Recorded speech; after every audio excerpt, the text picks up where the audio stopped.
in the code of conduct between the minister and the authority, issues such as the business case for site development, the actual commercial case for site development, was not ministerial approval. I was under that impression.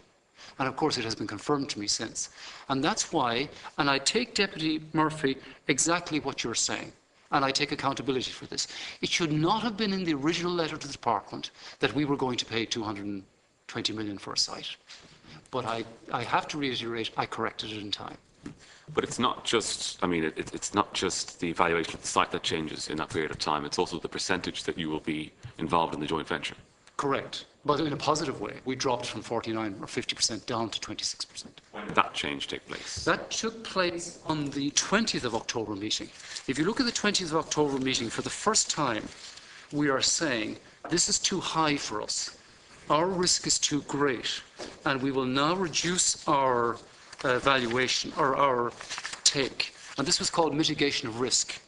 There were 4 ways we could mitigate risk, but the biggest way we could mitigate risk was to drop from 50% to 26%. Now, when I proposed that to our joint venture partners, I did not believe they would accept it, so I believed it was a deal breaker.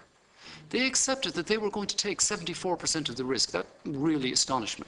To McNamara? Absolutely. We had to, as my iterative valuations were increasing, I realised we were no longer able to fund a 50% take.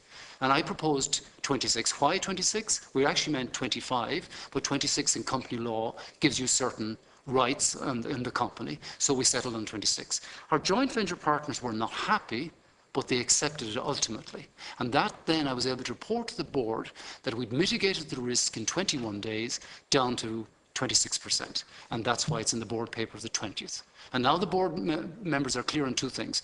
One, we've mitigated the risk of valuation by sticking to our valuation, which was 375.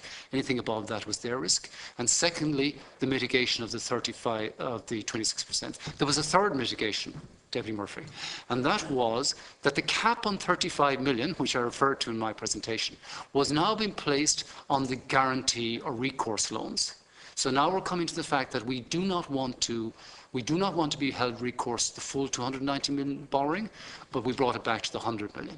So all of these risk factors, with the team I had with me, were coming into play. They weren't all my ideas, they were coming from everybody on that team to mitigate our risk. I want to come back to the cap.